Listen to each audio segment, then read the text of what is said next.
এই মেয়েটি একটি লেকে থাকে এবং তার পুরো শরীর হীরা জহরত দিয়ে ভর্তি থাকে। মেয়েটির একটি বিশেষ ক্ষমতা রয়েছে, আর সেটি হচ্ছে তার কণ্ঠস্বর।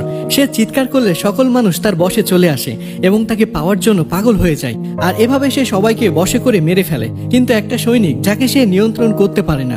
এরপর কি হয় তা ভিডিওটি সম্পূর্ণ দেখলে বুঝতে পারবেন।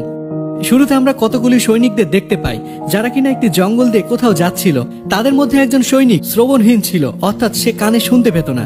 এখন তাদের মধ্যে থেকে একজন তাকে ইশারা দিয়ে পেছনের দিকে যেতে বলে। এরপর তারা সবাই একটা পুকুরের ধারে বিশ্রাম নেওয়ার জন্য থামে। সে সৈনিক যখন তার ঘোড়াটিকে একটি গাছের সঙ্গে বাঁধছিল, তখন সে পুকুরের ধারে একটি স্বর্ণের টুকরা দেখতে পায়। তাই সে স্বর্ণের টুকরাটিকে নিয়ে নেয়। কিন্তু তারা জানতো না যে সেই পুকুরে একটা উইস অর্থাৎ ডাইনি ছিল, যে কিনা পানির নিচ থেকে তাদেরকে দেখছিল। তার শরীরে অনেক হীরা মুক্তা দিয়ে ভর্তি ছিল। এখন সেই সৈনিক পানির ভেতরে কিছু নড়াচড়ার অনুভব করে, কিন্তু সে পেছনে তাকিয়ে কিছুই দেখতে পায় না। ওই মুহূর্তে আমাদের সৈনিকদের সঙ্গে কিছু লোকদের দেখানো হয় যারা সেখানে কালো জাদু করছিল। এক পর্যায়ে সেই উইস পানির উপরে উঠে অদ্ভুতভাবে নাচতে শুরু করে।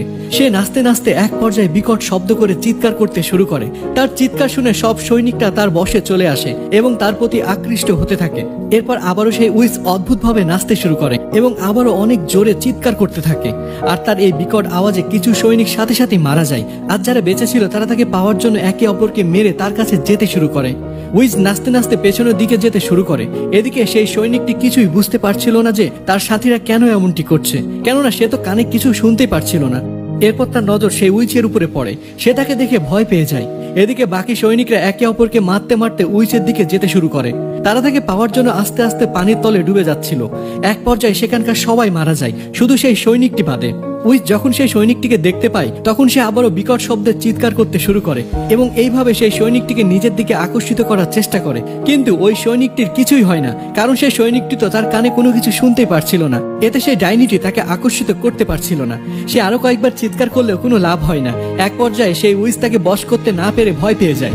সেভাবে হয়তোবা তার নিজের মধ্যে কোনো না কোনো সমস্যা হয়েছে, সে কারণে সেই সৈনিকটি তার প্রতি আকৃষ্ট হচ্ছে না। তাই সে আবারও পানির নিচে চলে যায়।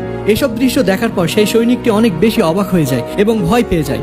অন্যদিকে উইস তাকে পানির নিচ থেকে দেখছিল এবং তাকে দেখে সে তার প্রতি আকর্ষণ অনুভব করছিল। সে তাকে তার করে নিতে চাচ্ছিল। এদিকে এসব কিছু বুঝতে না পারা সৈনিকটি ভয়ে তার ঘোড়ায় চড়ে সেখান থেকে পালিয়ে যেতে শুরু করে। এক পর্যায়ে সে একটি গাছের সঙ্গে ধাক্কা লেগে সেখানে অজ্ঞান হয়ে যায়। কিছুক্ষণ পর তার জ্ঞান ফিরলে সে অনেক কষ্টে উঠে দাঁড়ায়। এরপর নদীর ধারে গিয়ে কিছুক্ষণ বিশ্রাম নেওয়ার জন্য বসে পড়ে। রাত হয়ে যাওয়ায় সে সেখানেই ঘুমিয়ে পড়ে। এখন সেই উইস তার কাছে আসে। সে তাকে দেখে আবারও অদ্ভুতভাবে নাচতে শুরু করে।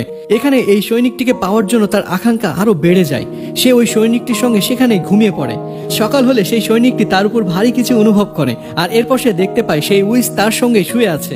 এখানে সেই উইসটি তাকে দেখে পালাতে গেলে সৈনিকটি তার হাত ধরে ফেলে। এরপর সে হাতটি ছাড়িয়ে সেখান থেকে কোনো মতে পালিয়ে যায়, কিন্তু সৈনিকটির হাতে উইসের শরীরের কিছু হিরে আটকে যায়। এটা দেখে সে বুঝতে পারে উইচের পুরো শরীরটাই হিরে আর মুক্ত দিয়ে ভর্তি। এজন্য সে উইচের শরীরে থাকা হিরেগুলোকে পাওয়ার লোভে তার পিছু করতে শুরু করে। সৈনিকটি উইসের পিছু করতে করতে একটা পাহাড়ের ঝর্ণার সামনে এসে উপস্থিত হয়। উইসটি সেই ঝর্ণার পানিতে দাঁড়িয়েছিল। তাকে দেখে সৈনিকটিও ঝর্ণার দিকে এগিয়ে যেতে শুরু করে। সে তার তলোয়ারটি সেখানে রেখে পানিতে নেমে পড়ে। এটা দেখে উইস মনে করে যে ওই সৈনিকটি হয়তো তার প্রতি আকর্ষিত হয়ে গিয়েছে। এখন উইসটি এক ডুব দিয়ে সৈনিকের কাছে চলে আসে এবং খুশি মনে নাচতে শুরু করে দেয়। সৈনিকটিও তার সঙ্গে এমন আচরণ করে যেন সে তার প্রতি আকর্ষিত হয়ে গিয়েছে, কিন্তু সে তো শুধুমাত্র তার শরীরে থাকা হীরা মুক্তগুলোকে চাইছিল। এক পর্যায়ে উইস তাকে কিস করতে চেষ্টা করে, তবে তার ঠোঁটে হিরে লেগে থাকার কারণে সৈনিকটি কিস করতে গিয়ে ব্যথা অনুভব করে। কিন্তু উইচ নিজেকে থামাতে পারে না এবং আবারও সেই সৈনিকটিকে কিস করতে শুরু করে। এতে সৈনিকের মুখ থেকে রক্ত বের হতে শুরু করে। এক পর্যায়ে সৈনিকটি সুযোগ বুঝে উইসকে আঘাত করে অজ্ঞান করে দেয়। এরপর সে তার শরীরে থাকা সমস্ত হিরে এবং মুক্ত খুলে নিতে শুরু করে। সৈনিকটি তার শরীর থেকে সমস্ত হিরে খুলে ফেলার পর উইচের নিস্তেজ শরীরটি পানির ভেতরে ফেলে দেয়। এরপর আমরা দেখতে পাই উইচের শরীরটি পানিতে ভাসছিল এবং সেখানকার পানিতে তার রক্ত মিলিয়ে যাচ্ছিল। এতক্ষণে সেই উইচের শরীরটি আবারও সেই পুকুরে চলে এসেছিল এবং অদ্ভুতভাবে পানির তলায় মিলিয়ে যাচ্ছিল। এখানে তার রক্ত সেখানকার নদীর পানিতেও মিলিয়ে যাচ্ছিল। অন্যদিকে সেই সৈনিকটি সেই হীরের বস্তা নিয়ে পালাতে চেষ্টা করছিল, তবে এই হীরের বস্তাটি অতিরিক্ত ভারী হয় তার পক্ষে এটা বহন করা খুব কষ্টকর হয়ে যাচ্ছিল। চলতে চলতে এক পর্যায়ে সে অনেক ক্লান্ত হয়ে পড়ে এবং নদীর ধারে এসে পানি পান করতে শুরু করে। তবে ততক্ষণে সেই নদীর পানিতে উইচের রক্ত মিশে গিয়েছে, যা বুঝতে না পেরে সৈনিকটি ভুলে সেই রক্ত পানি খেয়ে ফেলে। সে যখন এটা বুঝতে পারে তখন তার ভেতরে অনেক অদ্ভুত আচরণ হওয়া শুরু হয়। সে পাগলের মতো আচরণ করতে শুরু করে। এক পর্যায়ে সে তার শ্রবণ শক্তি ফিরে পায়, অর্থাৎ এখন সে কানে শুনতে পাচ্ছিল। কিন্তু আস্তে আস্তে তার আচরণগুলো আরো বেশি অদ্ভুত হতে শুরু করে। সে অস্থির হয়ে পড়েছিল। কিছুক্ষণ পর সে একটু শান্ত হয়। তখন সে উইসও পানি থেকে উঠে আসে এবং সে নিজের এই অবস্থা দেখে অনেক বেশি ক্ষিপ্ত হয়ে যায়।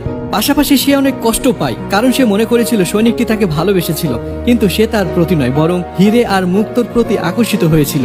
এখন সে যখন সৈনিকটিকে দেখতে পায় তখন সে আবারও বিকট শব্দে চিৎকার করতে শুরু করে। তার শব্দ শুনে সৈনিকটি নিজেকে থামিয়ে রাখতে পারে না, সেও বাকি সৈনিকদের মতো উইচের দিকে যেতে শুরু করে। কারণ সে রক্তে পানি পান করার ফলে তার কান ঠিক হয়ে গিয়েছিল এবং সে এখন কানে শুনতে পায়।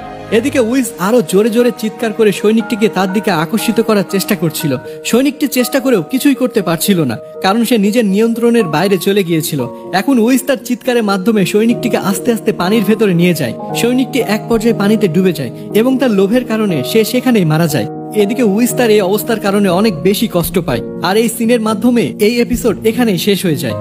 এখানে আমরা দেখতে পাই সেই সৈনিকটি প্রথমে বেঁচে গিয়েছিল কানে শুনতে না পাওয়ার কারণে, কিন্তু পরবর্তীতে তার লোভের কারণে সে মারা যায়।